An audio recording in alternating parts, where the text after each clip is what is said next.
properti ada dua kategori. Yang pertama ada HTML, yang kedua ada CSS.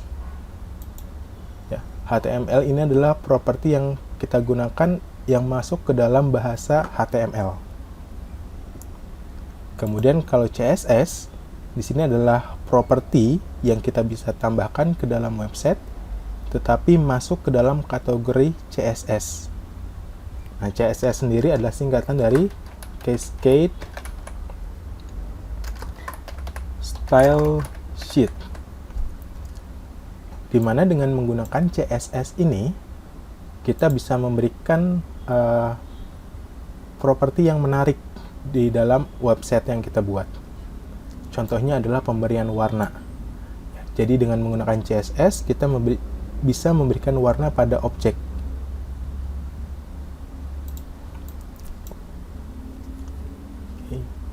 Nah, CSS juga digunakan untuk mengatur format tulisan, baik itu dari jenis tulisan, kemudian ukuran tulisan, dan warna. Begitupun di sini ada pengaturan alignment. Ya, jadi kita ingin atur teks ini rata kiri, tengah, kanan, atau justify. Nah, cara menggunakan CSS, yang pertama kita lakukan adalah memilih objek. Ya, jadi kita pilih terlebih dahulu objek yang ingin kita berikan CSS. Di mana CSS ini adalah seperti format atau rule yang kita berikan.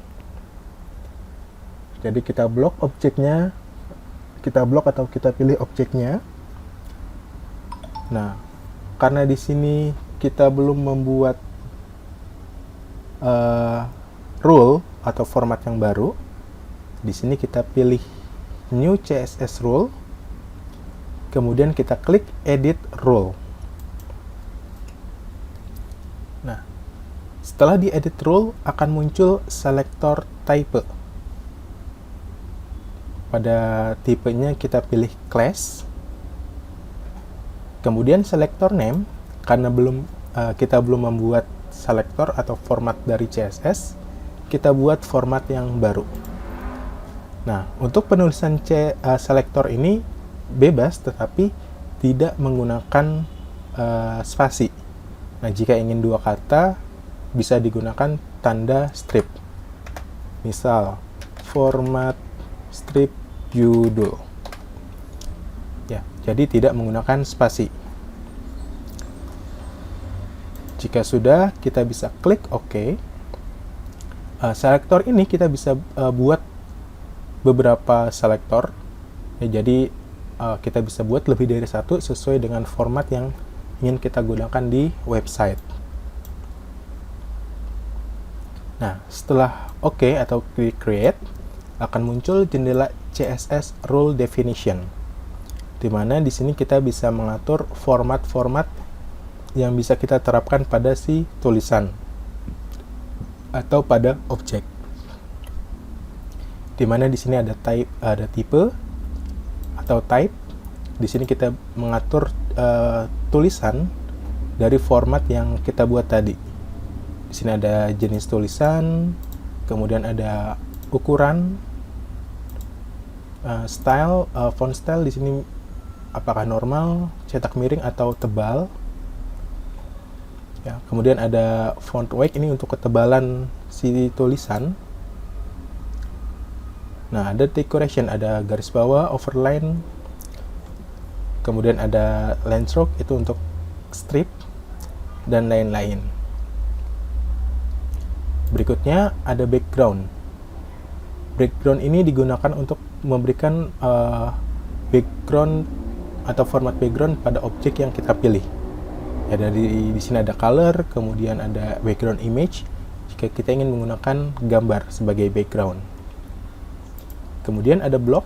Nah, block ini masih pengaturan si objek. Nah, biasanya block ini kita gunakan adalah text align. Nah, jadi kita mengatur posisi si tulisan.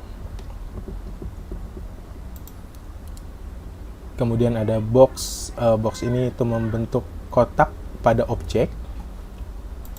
border ini pengaturan garis pada box. Nah, kemudian ada list jika kita ingin membuat berbentuk tulisan atau list daftar.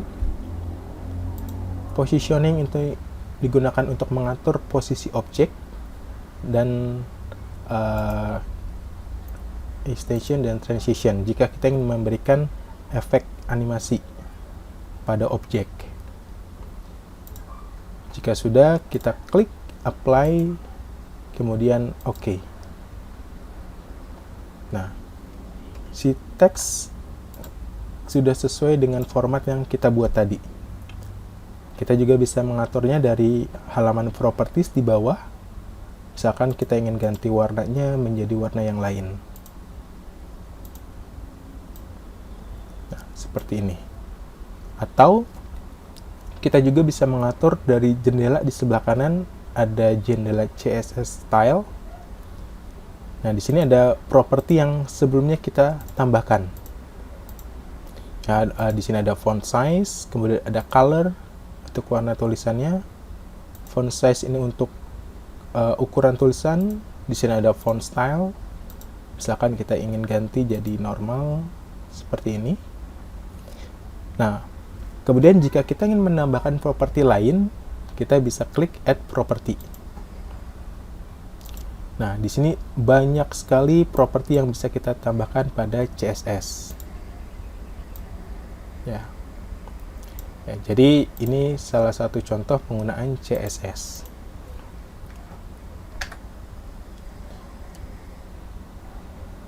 Jika kita ingin menambahkan atau mengatur format CSS yang lain atau rule-nya, di sini di targeted rule kita klik saja, pilih yang remove jika kita ingin jadi standar.